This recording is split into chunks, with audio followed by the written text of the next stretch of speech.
let go of my leg. I can't reach the light. I said, I'm not touching you. I'm still holding this girl up. I'm absolutely terrified. I've got tears rolling down my face. I just want to go.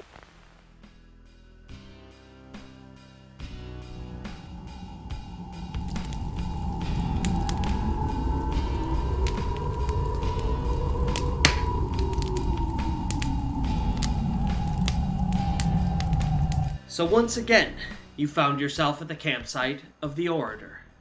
Please pull up a chair. As you can see, the fire is stoked, which means I have another tale to tell.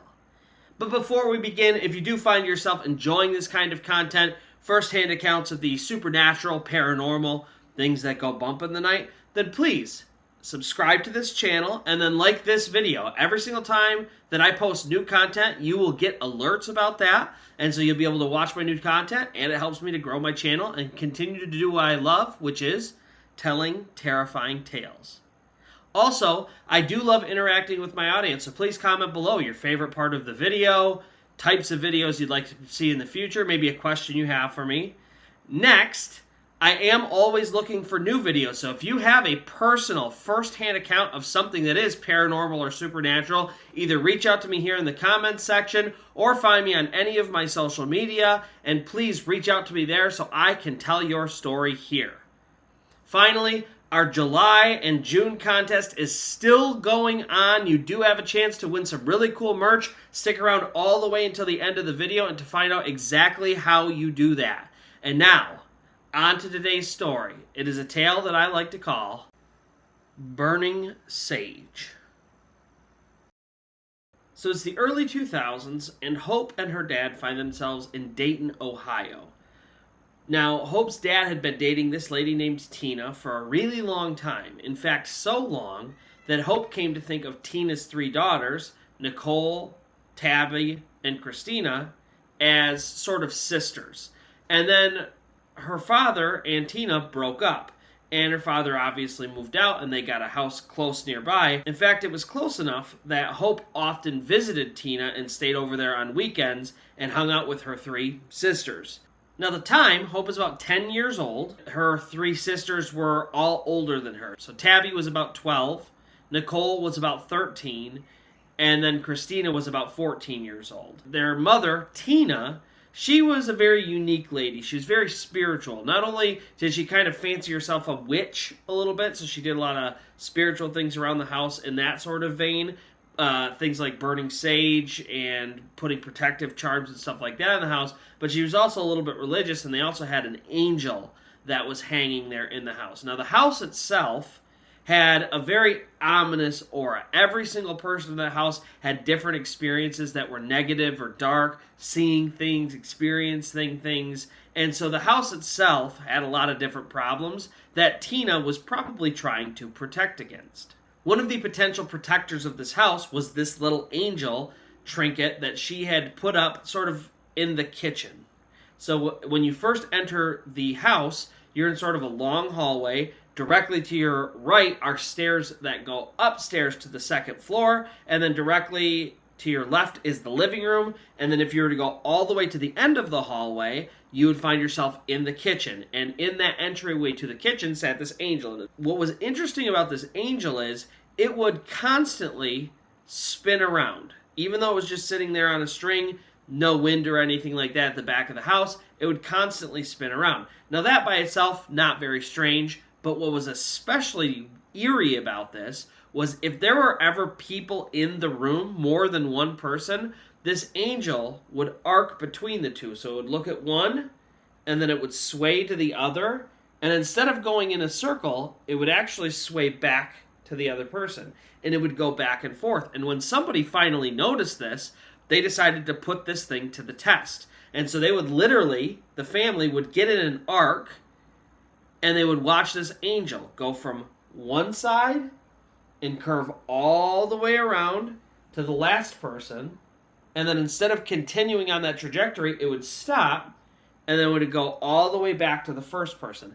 The group would tighten and become a much narrower arc, and the angel would continue to do it. A much shorter trajectory from one side to the other, and then back again. But not everything was as innocent as this angel kind of moving from person to person, seemingly protecting them. Now, the 4 girls, Hope, Tabby, Nicole, and Christina, they were sort of wild children. They did a lot of really crazy stuff. One of their favorite things to do was play with fire. So they would literally douse their hands in rubbing alcohol and light it on fire. If you've ever done that, the rubbing alcohol burns away very quickly and then it sort of dissipates. And it can be a little bit dangerous, but most people, they just light it on fire and they're okay. They would do that kind of stuff, or they would take spray cans and shoot hairspray or something like that out of the spray can against a lighter. And again, anything that's flammable like that emits these giant gulfs of flame.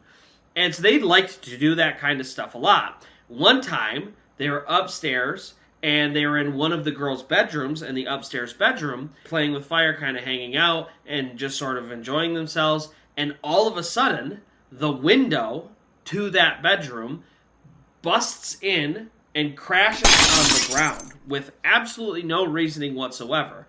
What is especially strange about this, though, is that the glass, you would expect when it crashes on the floor, glass to go everywhere.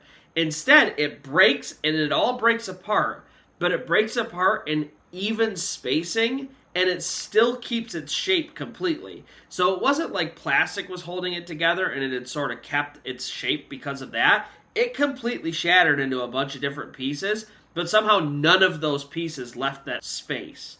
And so the girls were obviously very creeped out by that, but this was just one of many things that happened in this house. Part of the problem that was that these Daredevil kids, they often tried to tempt fate. They would play a lot of these games that are meant to evoke spirits or make them angry or at least make them more present.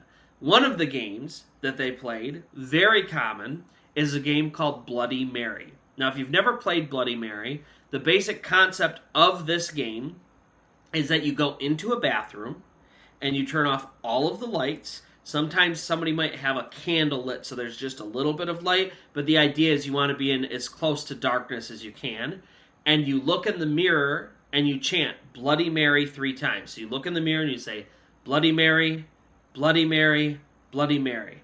And in theory, there are a lot of different things that are supposed to happen. Someone named Mary is potentially supposed to appear in the mirror. There are a ton of different thoughts on who that Mary could be. In history, if it's a person, it could be just evoking spirits that are near you. So there's a lot of different thought processes on who that Mary actually is, but that's something that could potentially happen. You could see the spirit show up in the mirror. There have also been stories of, when you say Bloody Mary 3 times in the mirror, your face starts to bleed. All sorts of different accounts of people who do that. And so it's generally thought that it's not a good idea to go in the bathroom and try to evoke these spirits because nothing good ever comes of it. Naturally, the girls did do that. Now, Hope remembers that nothing ever happened to her when she did these Bloody Mary things. But there were other girls that were at their house that did have experiences. One of the times that they had girls over that were kind of hanging out and they did Bloody Mary, one of the girls did report that she said Bloody Mary in the mirror 3 times, and her face literally did start to bleed. And she, of course, freaks out. She runs out of the bathroom, and she's fine. Another girl on a separate occasion reported that when she looked in the mirror after opening her eyes after saying Bloody Mary 3 times, she saw herself reflected in the mirror, but she had no clothes on, and her eyes were doing this thing where one would get large while the other got smaller, and then they would sort of rotate. So they were doing this really weird sort of ripple thing, and that freaked her out a ton, and so she ran out. And so that kind of stuff happened a lot in this house where they would have a lot of unexplained incidents. Another time that this happened was a time that they played a game called Stiff as a Board, Light as a Feather. Now this game, basically the concept of it is you get in a dark space and you have one person who lays down flat on the floor and everybody else gets around them and they put their hands under them, but they're only allowed to lift the person with their fingertips.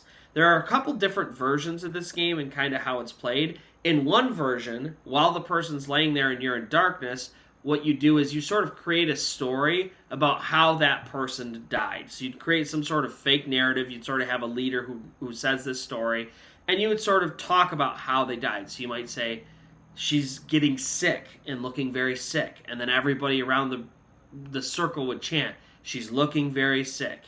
She's getting paler and paler." And everyone would say, "She's getting paler and paler." And then at some point that person would die in the narrative, and then everybody starts to chant, "Light as a feather, stiff as a board.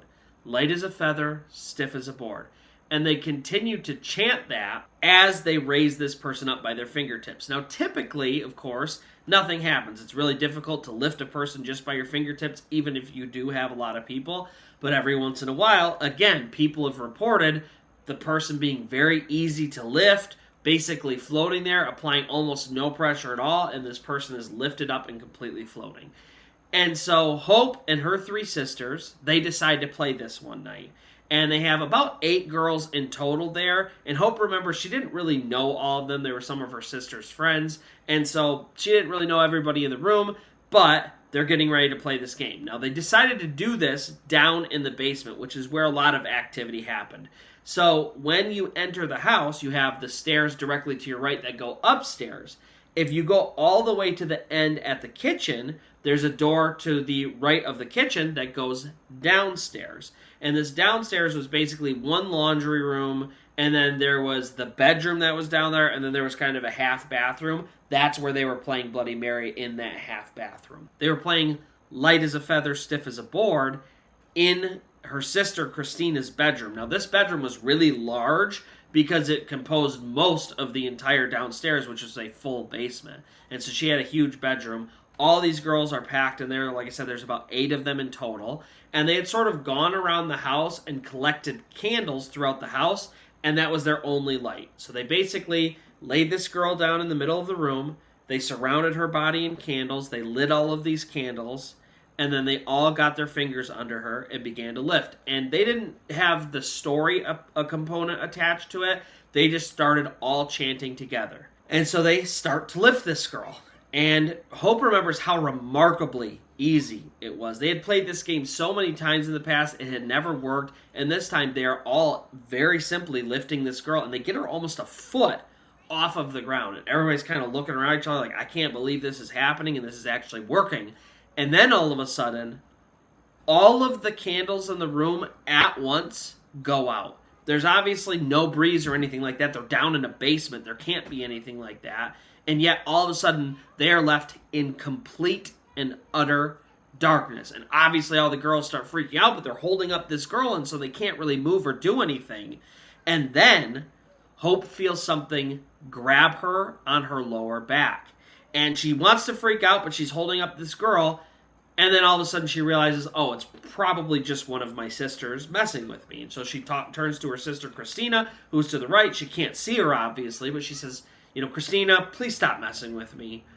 And Christina says, what are you talking about? I'm not messing with you. My hands are holding up this girl. I can't mess with you. And then it dawns on Hope that when they positioned themselves in the room, she was a little freaked out to begin with. And so she had put herself, literally her back, against a wall. And she's still standing like that. Her arms are out in front of her, but her back is pressed against the wall. But she can feel this hand somehow still gripping her back. And so she goes from being a little freaked out by this game to being completely panicked by this thing grabbing her, which is literally impossible right now. She says, Christina, I want to stop this game. I want to stop it right now. And Christina says, yeah, okay, I'll stop it. And, everybody in the room is kind of freaked out by the candles anyway, and so Christina's probably pretty excited to be done with this, even though it was really freaky and everybody was kind of having fun. And so Christina, of course, goes to flip the switch to turn the lights on in her bedroom and sort of relieve everybody of what's just happened. And she goes to take a step to do that, and she can't move. And so she says to Hope, Hope, let go of my leg. And Hope says, I'm holding this girl up. I can't possibly be grabbing her leg right now. And Christina's like, please stop. Stop messing with me right now. Stop holding my leg. Hope's like, I'm not holding your leg. And so Christina is struggling. There's a hand on her leg. Hope can't move. There's somebody grabbing her around the back. And finally, Christina struggles hard enough that she finally makes it to the light. She grabs it and flips it on. And something pulls her so hard, it yanks her to the floor. And then all of a sudden, the lights come on. And this girl who's been about 8 inches up in the air, she just drops like a lead weight. And Hope, she freaks right out. She's terrified. She's like, Christina, get me the heck out of here. I don't want to be playing this anymore. I don't want to be messing with this stuff anymore. Get me out of here. And so Christina's just like, yeah, okay, that's totally fine. Let's go. And so she leads her out of her bedroom, out into that laundry room, and then they start to head upstairs. Now, the stairs, they're interesting because they're not like normal stairs. These are actually slats. And what that means is you can actually see through them or even reach through them and grab somebody if they're going up the stairs. And so Hope, she's about halfway up the stairs when she turns and realizes Christina is not behind her anymore. And so she's like really freaked out, but she's already halfway up the stairs. And so she makes it all the way to the top of the stairs. And then all of a sudden, something reaches out and grabs her leg. Now, naturally, she thinks it's Christina who's gone around behind the stairs and is trying to freak her out. And so she looks down, and there's nothing there. She still feels the pressure on her leg. She still feels something holding her there, but there is no hand holding her leg. And so she starts kicking her leg. She starts freaking out. She starts fighting it. She breaks free, and she makes it all the way upstairs. She breaks out into the kitchen. She runs down the hall, turns to her right, and gets into the living room where Tina is. And so she is freaked out. She tells Tina what's going on. And of course, Tina, having a lot of experience with dark and negative energies and wanting to heal that, she decides she wants to burn some sage. And so she has a store of this because this is something she does somewhat regularly.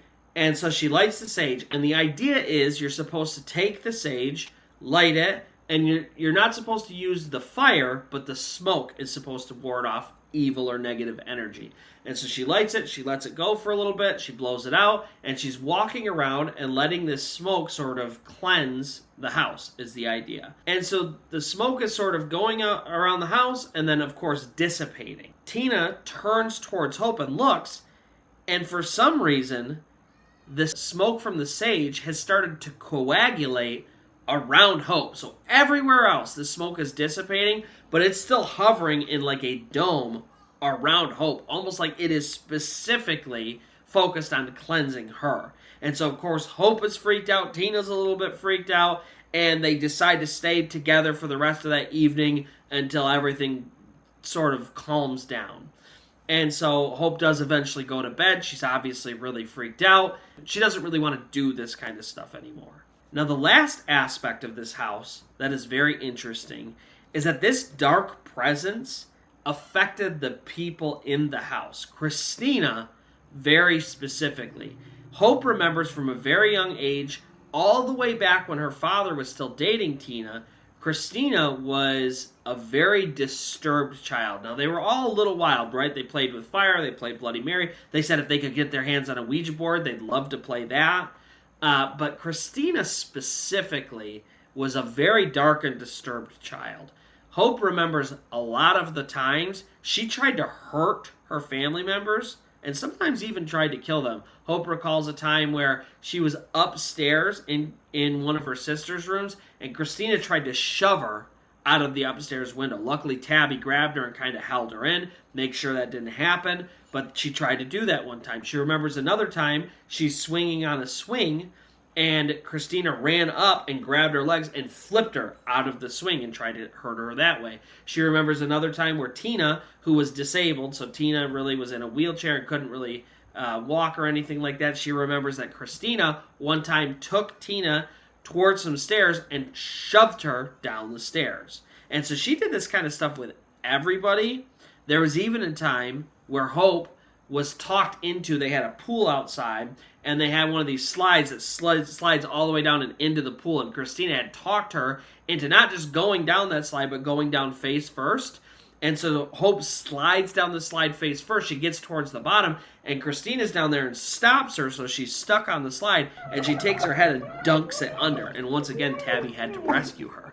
And so Christina is this really dark, disturbed child. Nobody really knows what to do with her. But here's where it gets very interesting. Any time that Tina would burn sage in the house, Christina would freak out. And it wasn't just when she could see it, it was any time that it happened. So there was a time where Tina is downstairs, she's sensing some negative energy, she decides to burn some sage, and Christina is literally upstairs taking a shower in the bathroom, And she comes barreling down the stairs, still completely naked, has not even put clothes on out of the shower, and she's freaking out, screaming, I'm burning, stop this, I'm burning. And so nobody really knew what to do, but this was another thing that happened very frequently. Now, eventually, Tina and her daughters did end up moving out of that house, and that house has since been condemned, so nobody else lives in there. Christina, of course, has since grown up, and she's an adult with a child of her own, and she has no recollection of any of these memories. Hope said she's the sweetest lady you could ever possibly meet. She would never harm a fly now. And she has no recollection of ever trying to hurt people or do even worse things. And so luckily, nobody's in that house anymore to experience those negative energies, and hopefully, nobody will be in the future. So that's going to do it for today's episode. If you find yourself enjoying this kind of content, first-hand accounts of the supernatural, paranormal, things that go bump in the night, subscribe to this channel and then go ahead and like this video. You will get notified every single time I upload new content, and it helps me to continue to do what I love, which is tell terrifying tales.